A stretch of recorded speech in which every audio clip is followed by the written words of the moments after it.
Muteki et Yokoso. Bienvenue à tous. Bienvenue pour cette nouvelle émission de Muteki. Aujourd'hui avec notre correspondant japonais en France sur place avec nous, Tomo. Bonjour, voilà. Depuis la semaine dernière. Salut Tomo. Salut.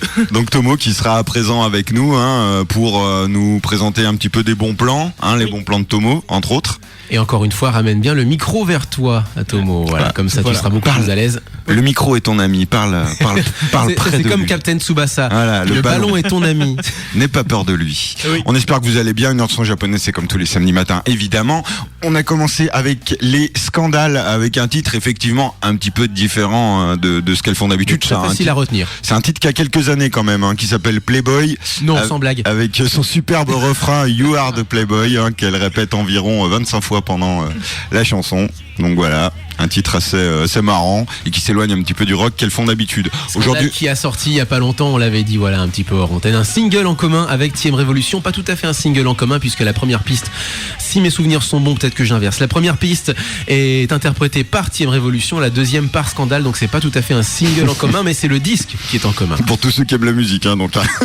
Non, ça par contre, c'est une mauvaise langue. On me l'a fait écouter. Oui, je sais que je suis mauvaise langue, mais tu le sais depuis le temps. Classique, voilà, c'est tout à fait classique. Aujourd'hui, on aura pas mal de choses évidemment. On va commencer avec quoi juste après ? Une petite surprise, ça c'est D'accord. pour toi. Il y aura du Noam. On va continuer pendant 9 semaines. Vous aurez tout l'album de Noam de 78 en japonais. Non mais sans blague. Sans blague. Donc on aura du Noam. Alors attends. On va résumer la chose. On aura du Noam pendant 10 semaines et on aura 9. Et on aura tes valeurs sûres de l'Oricon, si j'ose dire. Donc alors ça viendra après. De l'Oricon. Ça va venir après. On va commencer ça d'ici 1 ou 2 semaines. Là pour l'instant on continuera la sélection de Laurent en fait. Ouais, mais c'est ça, mais c'est ce que je voulais dire. Mais l'Oricon, ça sera encore autre chose. Ça sera vraiment une remontée des 10 plus grosses ventes de tous les temps en single. N'empêche que la sélection de Laurent, c'est quand même des classiques qui ont brillé à l'Oricon, qui on le rappelle le top 50 japonais. Plus ou moins, ouais. Et d'ailleurs Tomo, quand on attaquera cette rétrospective de l'Oricon, tu pourras à chaque fois nous parler de ces chansons puisque ça sera un peu ta jeunesse, c'était dans les années 90. Oui, j'espère dans ce cas de l'Oricon, oui, ça m'étonne un peu, Bon.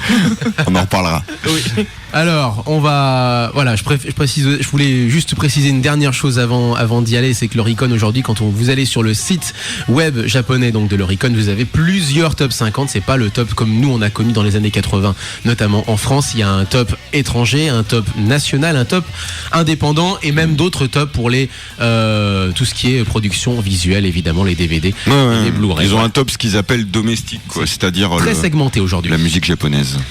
Allez, c'est parti. Alors, c'est ta petite surprise à toi. Tu m'avais dit que tu l'avais jamais écouté et ça tombe bien puisque tu as vu la fin. Ah, je sais ce que c'est. Tu as vu la fin de la série justement il y a pas longtemps et c'est un grand classique de l'animation japonaise et on va commencer justement avec ça. Et c'est une reprise donc par Junko Iwao, la grande Junko Iwao. Un des meilleurs génériques d'ouverture d'animation qui existent. Donc tu sais ce que c'est évidemment. Blue Water, donc Fushigi no Umi no Nadia.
照らすの愛の海波のようなあなたのリズム抱かれて歌う言葉に私を感じて My past 水面に消えるよ信じられるものはすべてあなたと見つけたから You're in so my heart この願い遥かな夢の獅子島に溶けて何もないただあなたと漂う国へ青い鳥どうか導いて小さな空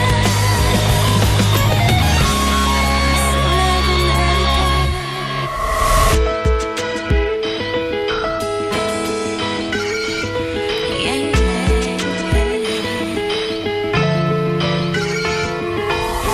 透明の雨乾いた手を温めた怖がらないでいいちぎれた雲届かない声ここにいて触れていたいのにあなたを感じて My spell 満たされてゆくよ終わりの朝灰になって私が消えたとしても You're in so my heart この想い遥かな夢の波間に揺れて変わらないただあなたを愛せる国へ青い鳥どうか導いて小さな虹が泣い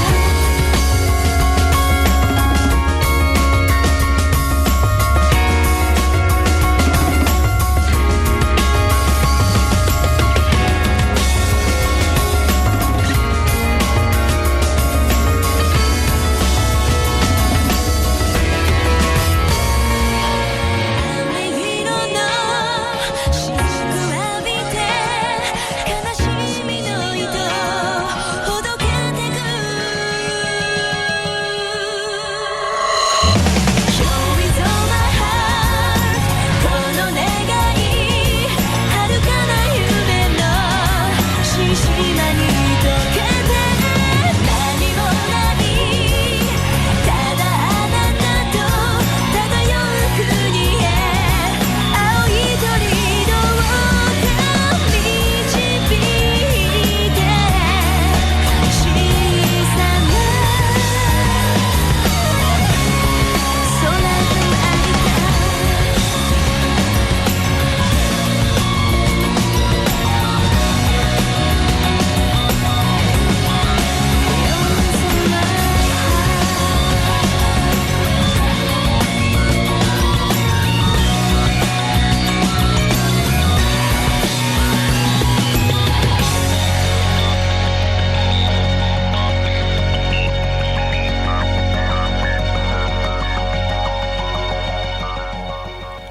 Juste à l'instant pour D'accord, les en fait fans. on était censé mettre un jingle et repasser sur Noam, mais bon, Ah je bon crois que t'as zappé. Mais t'avais calé Oui, Noam en plus. c'était calé, oui, c'est pas grave. Merde, bah j'ai complètement oublié. Ah, ok. C'est On pas était grave. parti sur un truc, bon voilà. On a commencé donc avec une reprise de Secret of Blue Water de Iwao Junko. Exactement, doubleuse de Tomoe et Tomoyo respectivement. Sakura et Rurouni Kenshin, les films, les OAV, parce que maintenant il y a des films et des films live en l'occurrence. Grande doubleuse après, par ailleurs, hein, elle a notamment doublé Belle Dandy dans Amigami Sama et beaucoup d'autres titres. Une longue carrière hein, qui a commencé dans les années 90. Et juste à l'instant, je l'ai perdu, tiens. Kohaku no Yurikago, c'est tiré de la série Rave Master. Pour ceux qui la connaissent sous ce nom-là, tiré du manga de Hiro Mashima qui se déroule plus ou moins dans le même univers que l'autre série de l'auteur, en l'occurrence Fairy Tail. série en 35 tomes, finie depuis un sacré moment. Bon bah du coup, 99 quand même. on va enchaîner avec le vieux Noam alors. Alors c'est parti. Alors Tomo, qu'est-ce que t'en dis? Oui. Je vais essayer de trouver un truc pour enchaîner après Ça m'a derrière. bien plu. Hein. Ou peut-être que tu veux enchaîner sur un vieux titre de la sélection de Laurent, non, je sais pas. Il est impatient. On va commencer avec Noam. Bon, allez. Et après, vous aurez certainement une petite surprise.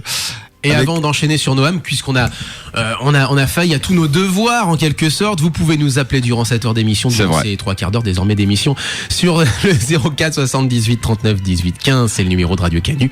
Et au 3W, vous pouvez venir nous voir sur le www.facebook.com/Muteki-Canu et Twitter /Muteki-Canu également. Exactement. Laissez vos commentaires et vos idées et tout ce que vous voulez. Allez, c'est parti. Ce coup-ci, Noam avec la chanson, vas-y. Yasashi Papa Tomama. Ouais. Et Motomo, il est mort de rire, quoi.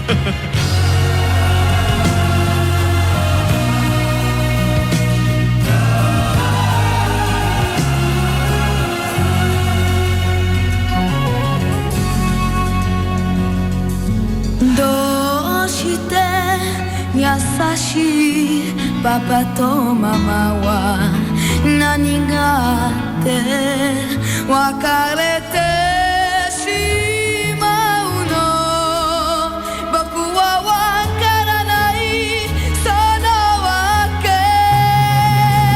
僕にどちらか選べというけど僕はできないそれはとても辛い二人に愛されいつも楽しかった僕はどちらか選ぶなんてできない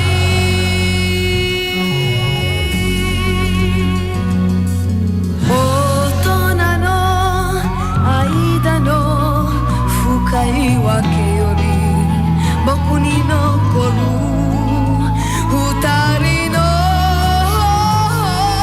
意味僕にわかるの優しさ僕にどちらか選べというけど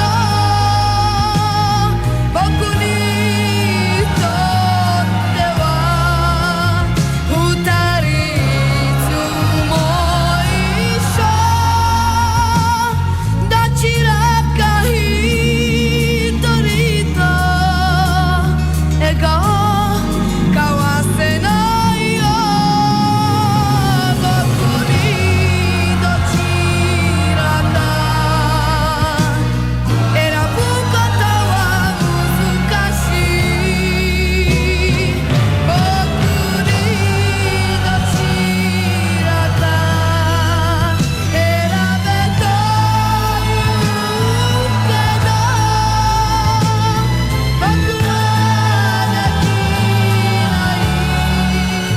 はできない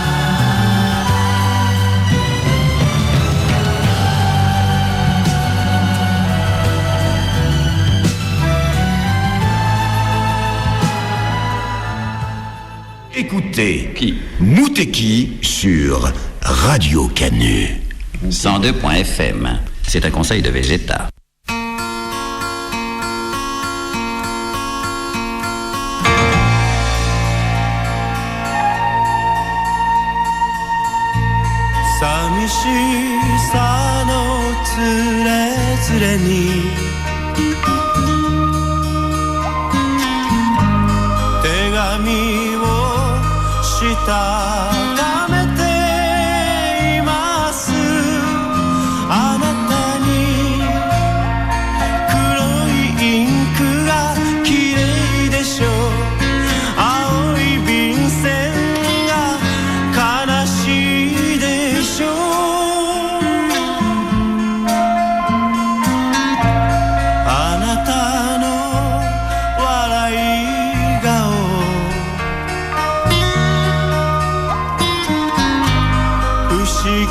なことに今日は覚えていました19になったお祝いに作った歌も忘れたのに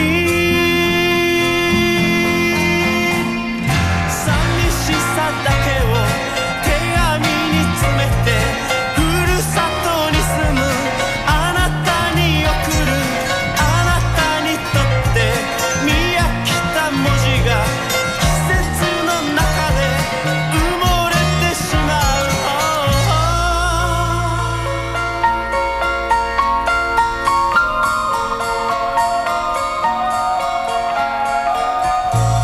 遠くで暮らすことが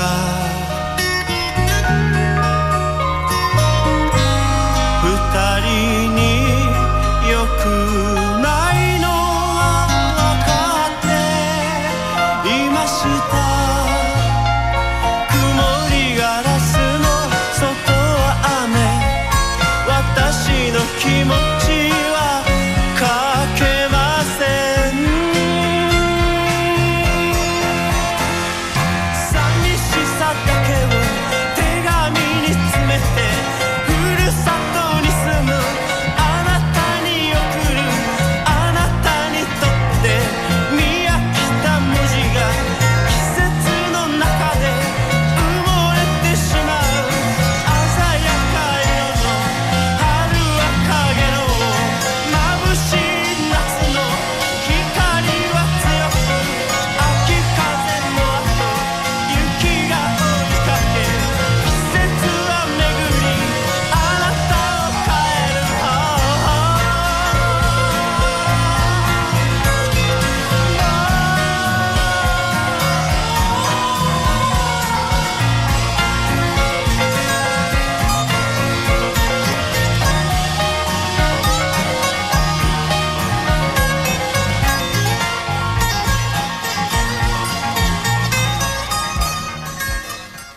Moteki, l'émission pour les vieux. Ouais. Toujours sur Moteki, Très évidemment. vieux son à l'instant. Alors, qu'est-ce que c'était? C'était Yosui Inoue pour la prononciation plus ou moins correcte. La chanson Kokoro Moyo. Moyo. Voilà. Et juste avant, c'était donc ce bon vieux Noam avec Yasashi Papa Tomama. On va réexpliquer qui est Noam. Noam, Rapidement, qui est oui. un chanteur d'origine donc israélienne, repéré, on l'avait pas dit, par Mike Brandt et surtout par Haïm Saban. En fait, Saban, donc producteur de énormément de séries de nos années 80 et ensuite pour vous des années 90 qui nous écoutez, qui avez grandi dans les années 90 ou 2000 de Power Rangers, qui était donc repéré par ces deux producteurs, et ces deux producteurs-là ont profité en fait de l'occasion qui leur était donnée d'avoir un lien un petit peu avec le marché japonais pour justement se lancer dans l'aventure, pourquoi pas, d'un album en japonais pour le marché japonais. Donc cet album de Noam en Jap. Miraculeusement donc ressorti, réédité, retrouvé, exhumé par Balthazar Music, qui édite par ailleurs une assez sympathique collection qui s'appelle Télé 80, donc qui reprend pas mal de BO des années 80. Et au milieu,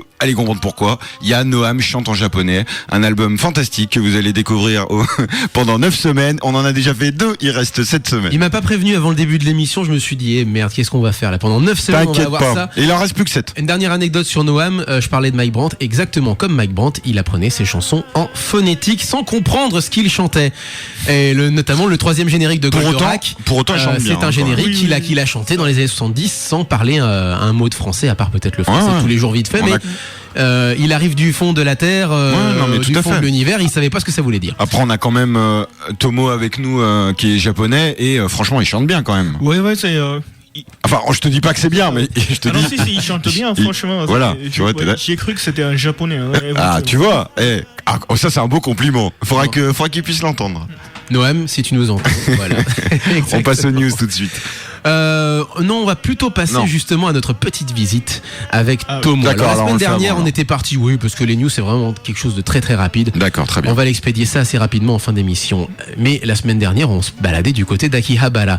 Là, on va du côté d'Odaiba. Odaiba, c'est les petites îles qui sont sur la baie de Tokyo. Et l'artificiel donc. Hein. Exactement, fait par du remblai, exactement. Et dessus, il y a un gros Gundam, mais il n'y a pas que ça. Il y a aussi un salon tous les ans qui s'appelle le Comiket. Est-ce que tu peux nous expliquer, parce qu'il y a beaucoup de choses qui circulent autour du Comiket, mais c'est quoi au juste?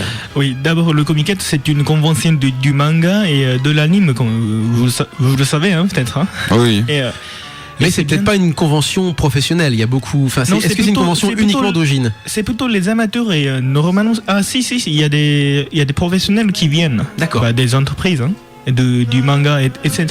Voilà. Oui, voilà. Mais c'est pas seulement les mangas et il y a des gens, il y a des gens qui travaillent dans des secteurs spéciaux comme les militaires, et les policiers, par exemple.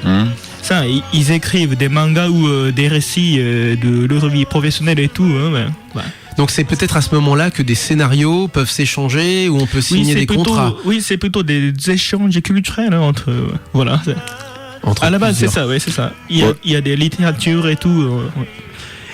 Mais le plus gros de la convention, c'est surtout tout ce qui est d'Ojin, tout ce qui est amateur, si je comprends bien. Voilà, c'est ça, oui.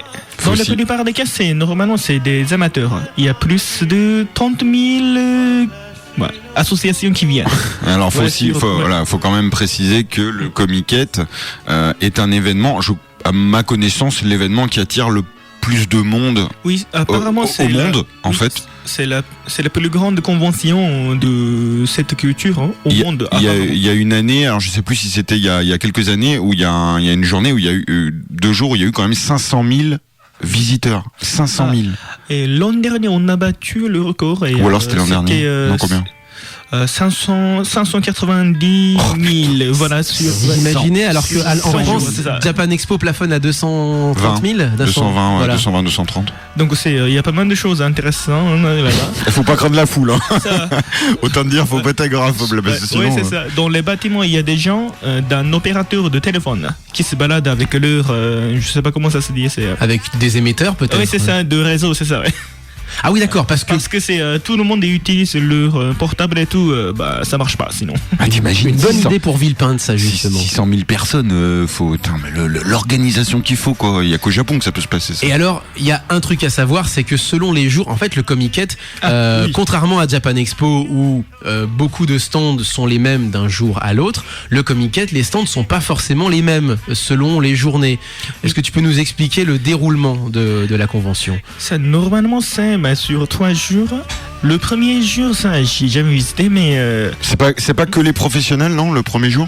le premier jour, ça c'est plutôt les amateurs et je crois que c'était les deuxième et les troisième jours, il y a des professionnels. Ah oui, d'accord. ok. Et le dernier jour, c'est c'est un peu pervers, hein.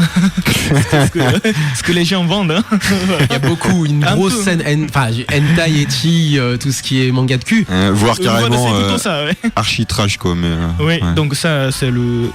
L'an dernier, c'était pas le cas, mais bon. Et ça se fait 2 fois par an. Hein. On était à mi-août et les 3 derniers jours de l'année. Ça, chaque année. Ouais. Donc, D'accord. en Mi-août, décembre, ouais. Et En décembre, c'est ça. Ouais. À mi-août, évitez si vous craignez la chaleur. Hein. Ah, c'est plutôt l'été. Hein. C'est Ouais. la période la plus pénible. Hein. Voilà. Oui, c'est ça. c'est peut-être aussi la période où il y a le plus de monde. Oui, c'est ça. Et en plus, voilà, donc c'est comme la convention se fait sur une île artificielle. Où il y a beaucoup de musées et tout, donc il y a des enfants, des parents et éventuellement il y a des gens spéciaux, donc c'est quand même flippant. Hein. Est-ce que c'est le seul moment de l'année où tu vois sortir de leur trou les otaku, tous Oui. les... Oui, par contre ça, en même temps à Akihabara, c'est comme la ville est quand même festive hein, en même temps. Oui, tout à fait. Voilà, ça c'est. Est-ce que ça influence justement ce qui va s'acheter à ça, Akihabara? dans des magasins des mangas amateurs. Là, ça, en même temps, on vend des produits amateurs qui se trouvent au Comiket. Donc, il y a des gens qui viennent, c'est notamment les gens des autres régions et tout. Hein, en même Oui, temps. qui peuvent pas forcément aller au Comiket, quoi. Soit c'est les gens de proximité qui viennent récupérer des c'est ça. produits, en fait, des produits spéciaux en édition Voilà. limitée. C'est ça. Ça c'est bien commercial. Oui, bah, dans chaque magasin il y a des promotions spéciales. De Donc toute façon, un des cadeaux comme ça. c'est un événement commercial, hein, le Comiket. Oui, tout à fait. Et après le Comiket, il y a bien sûr les gens qui viennent. Bon, c'est les gens qui étaient au Comiket, notamment. D'accord. Donc la ville est bien blindée. Hein. Ouais, tu m'étonnes. Oui. Et 600 000 personnes, boum. Et oui. Et avant, ça se passait à Chiba. Oui, c'est ça. Pas trop loin de chez moi. Hein. En plus, voilà. Ouais, c'est. Et c'est la mairie de la petite ville qui a décidé que oh non, les otaku c'est nul, allez-vous-en. Oui, dans les années 90, c'était un peu. Ils étaient. C'était moins critiqués. bien vu que maintenant. Hein. Maintenant, c'est bien ouvert, hein, apparemment. Ouais. Ouais. Mais bon, en même temps, il y a un tel pouvoir commercial derrière que bon, ils les acceptent malgré tout. Enfin, après, Oui. ça reste un événement d'une grande ampleur. C'est ça. Donc, il y a des gens non otaku qui vivent. Oui, bien sûr, évidemment. C'est ça. C'est bien touristique là-bas maintenant.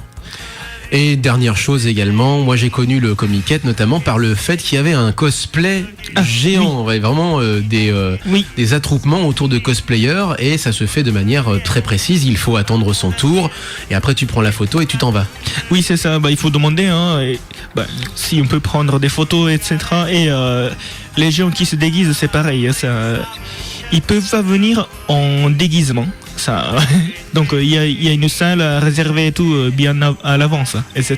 Ah donc faut Oui. prévenir que tu vas venir en déguisement. C'est ça. Il faut, comme les stands, hein, il faut un ticket ou une réservation en tout cas. Ouais. Mais c'est bien, c'est l'organisation japonaise. C'est comme ça que c'est pas le bordel. Ah, par contre là, c'est comme l'entrée est gratuite. Ça, il faut faire attention. Il y a un programme vendu dans des magasins du manga et tout. Ça, dedans, c'est tout marqué. Oui, le déroulé, comment ça va se C'est ça, passer, ça. le programme. On n'avait pas précisé que l'entrée était effectivement Ça, était, c'est gratuit. gratuite. Hein. Oui. Voilà. Ok. Voilà. Eh ben merci Tomo, hein, pour Bah, ceux de qui rien, voilà. veulent prévoir un petit peu d'y aller cet été ou cet hiver. Oui. À côté, il y a le Grand Gundam. Tu l'as vu le Grand Gundam déjà? Ah non, au final, j'ai pas vu parce qu'à l'époque, il était pas à Tokyo. D'accord. Ouais, voilà. Il n'était pas encore installé. Moi non plus, je l'ai pas vu. Voilà. Eh ben, Tu l'as pas vu personne non l'a vu plus. ici là. Ouais, il s'est déplacé à l'époque. Ouais. Ça marche. Bon, allez, on va pouvoir enchaîner. Merci beaucoup Tomo. De rien. Merci, comme d'hab, hein, on continuera Et les on va bons plans de enchaîner, Tomoyo dans les prochaines semaines. Ok. Tomo Tsugu avec nous donc ces prochaines semaines pour une petite visite, voilà, de toute l'agglomération de Tokyo. On enchaîne sur du vieux, alors c'est ça? Oui, alors très rapidement, je vous rappelle que la semaine prochaine, donc moi je ne serai pas là, toi je pense que tu pourras assurer l'émission. Ouais, je suis là. Voilà, donc il y aura la Japan Touch. Haru, ça sera au double mixte cette fois-ci et ça sera le samedi et le dimanche. Voilà, donc on vous donne rendez-vous nombreux. Vous pourrez moi-même me voir, je serai sur stand, sur place, Wow, sur on va un pouvoir stand. voir Romain en vrai. Je serai sur un stand, je peux pas vous dire le C'est nom, génial. mais vous me trouverez bien. Allez, c'est parti. Il y aura On juste enchaîne. 7 ou 8 000 personnes, donc c'est pas grave. C'est tout, voilà, juste ça. Alors, qu'est-ce que nous a réservé Laurent cette semaine alors? Alors, la sélection du Laurent continue avec un titre de Tetsu de 1983, Itsumo Anataga. Alors, Tetsu, il a sorti 15 albums depuis 1983, hein, en gros, donc une sacrée carrière. Là, en l'occurrence, c'est le générique de l'animé de Votoms, qui est une série qui mêle science-fiction et robots assez connue et assez prestigieuse au Japon. Alors, il continue toujours, mais c'est maintenant un parolier, hein, depuis quelques années, et notamment, Non, c'est pas ça. non, c'est pas du tout Bah, ça. tu m'as pas calé comme il fallait. Alors, c'est la combientième? Alors, c'est la On avait, ça c'était la semaine dernière, c'était la version de YMCA version japonaise. ouais. Donc, si on avait commencé par la 1, la 2, donc là, Ouais, c'est mais la- non, mais parce que- logiquement c'est la 3, non 24. C'est là? Ah mais non, mais parce que c'est pas la même numérotation. Allons bon. Attends, t'as un autre truc à passer avant parce que punaise, allez, il va c'est bon, falloir- j'ai un truc à passer. Il va falloir qu'on se, ouais. Non, mais Là, je crois que c'est le bordel, en fait. J'ai tout ce qu'il faut. Toi, t'as Bon. t'as ta petite feuille et Ouais, justement. enfin, c'est pas la bonne a priori. Ah merde. on va se débrouiller. Dommage. Allez, c'est bon. Bon, je c'est vais pas grave, on enchaîner. en a vu d'autres. J'avais le truc qui tournait, donc il y avait Yosu Inouye qui tournait, donc je vais arrêter ça. T'as voyé YMCA derrière. Tatin, tatin. Les paroles en japonais, elles vendent juste du rêve. C'est un truc de fou furieux. Alors, je voulais enchaîner sur Devil May Cry. Celle-ci, je l'avais prévue pour la fin. Elle est pour Delphine, évidemment. Eh ben vas-y. Évidemment, j'y pense. Et gros bisous à elle. Et c'est Devil May Cry. Ça dure pas longtemps, donc je vais me taire tout de suite. 「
C'était bien joli ça. Eija, juste à l'instant, voilà, la chanson c'est Sweden.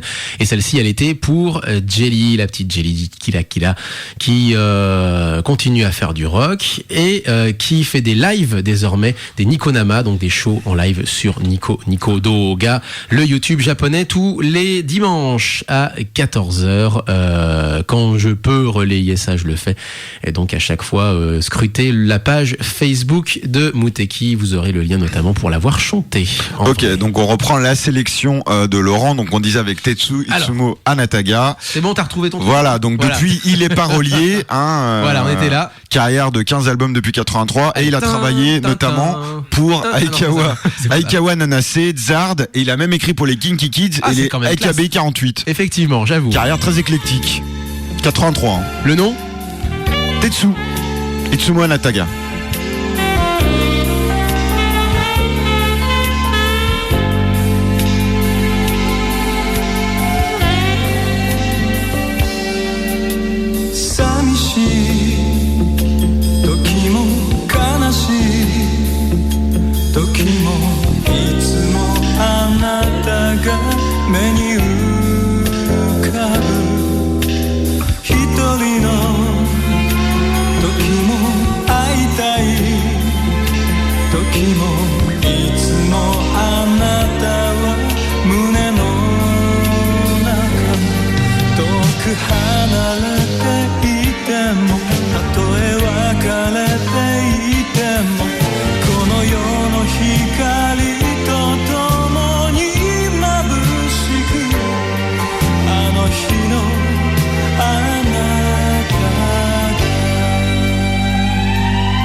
この番組はラジオ加入 FM102.2 9時から10時までお送りします。聞いてね。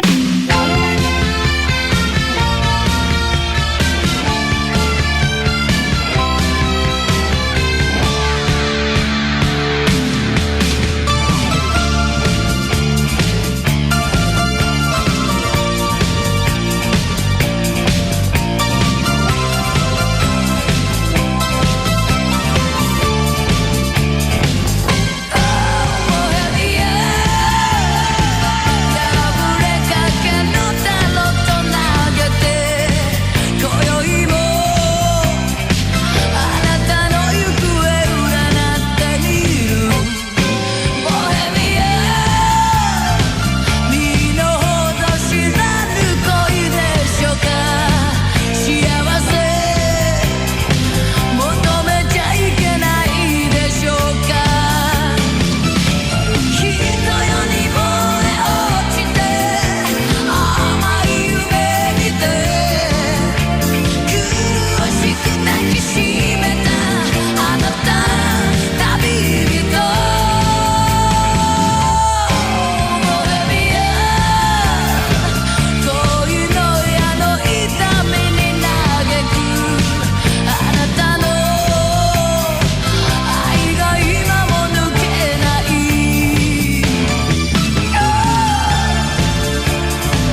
Donc on était toujours dans l'année. Salut, c'est Radio Canu, c'est les années 80, 20.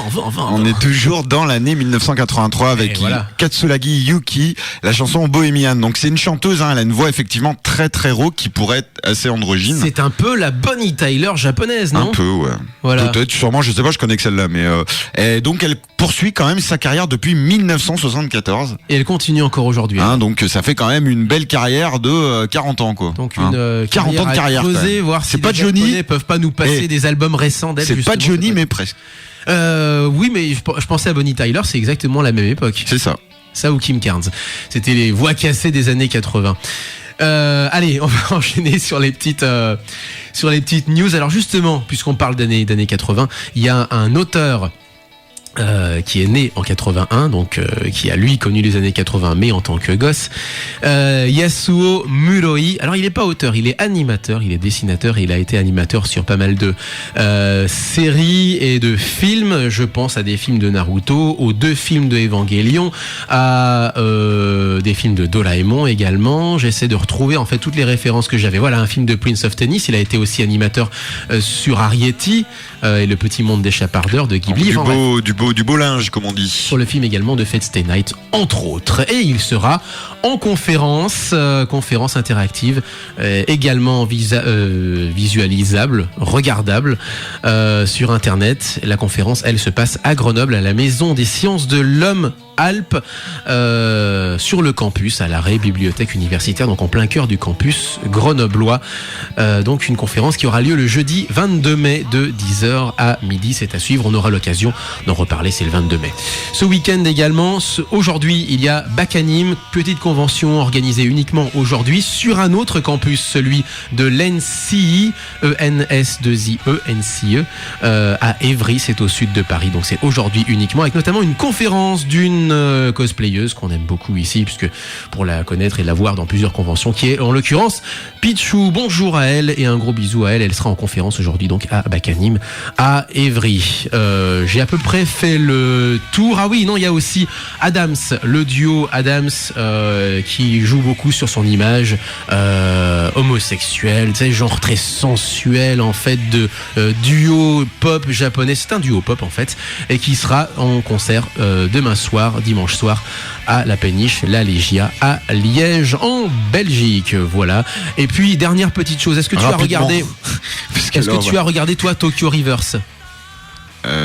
Non. Tu ne sais peut-être pas ce qu'était Tokyo Rivers, la fameuse émission phare qui a duré 9h18 minutes. Mais c'est oui, non. Émission expérimentale qui était donc à regarder sur France 4. Oui, j'ai vu ça annoncé sur le programme, mais non, j'ai pas vu. Sur Twitter, sur le site de France 4, puisque c'est France 4 qui diffusait ça. Donc le type en fait se baladait dans Tokyo, mais à l'envers du. Oui, voilà, oui, d'accord. Il y avait un live. En fait, la musique était interprétée en live depuis la Bellevilloise à Paris. Donc c'était à la fois une performance enregistrée et live, et les photos qu'il avait pris, les clichés qu'il avait pris durant sa balade avaient été pris évidemment en avance lors de l'enregistrement, lors du tournage de l'émission, mais ils étaient visibles en temps réel. Dès qu'il prenait la photo, il y avait des webmasters qui envoyaient en temps réel la photo sur Twitter ou sur le site de France 4. Il y avait aussi des explications sur les quartiers traversés. Tout ça, pourquoi j'en parle? Parce que tout ça est à retrouver sur le site de France 4. L'émission est à regarder en intégralité les 9h. Si vous avez le courage de le faire, c'est sur le site de la chaîne France 4. C'est la même durée que Shoah de Lensman.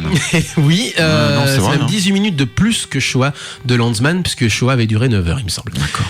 Voilà, mais c'était diffusé en plusieurs épisodes, il me semble. Shoah avait été enfin ça avait été découpé, et puis oui, tout à fait. C'était en version intégrale. C'est vraiment d'un seul vidéo, tenant, donc c'est très expérimental, très. Alors ils appellent ça la slow TV. Moi, j'aime pas du tout ça. Je trouve ça bobo et absolument mensonger, puisque le mec marchait à l'envers, mais il marchait à vitesse normale, donc c'est pas du tout slow. Mais bon, à part ça, passons sur le débat. Voilà, on vous invite évidemment à le regarder. Puis là, on va devoir arrêter parce qu'on sinon on va se faire jeter par Visage d'Amérique latine, qui arrive juste après, qu'on salue au passage. On va se quitter avec Tokyo Jihen, un extrait du 3e album Shisei Katsu. Tomo, on se dit à la semaine prochaine alors. Oui, pas de souci. Hein. Voilà. Et donc avec une autre balade, Tomo avec les bons plans de Tomoyo de la mégapole Tokyoite, comme on dit chez nous. Et allez, moi, venez me voir à la Japan Touch. En vrai, voilà. Portez-vous bien, vive le son japonais. Tomo, à bientôt. Oui, à bientôt. Hein. Donc, bon week-end. Hein. Merci, c'est gentil. Matane. Ciao. Non, mais là, t'as remis le CD des années. Ah bah c'est l'autre. Allez, c'est parti. Matane. Ah, là, c'est mieux.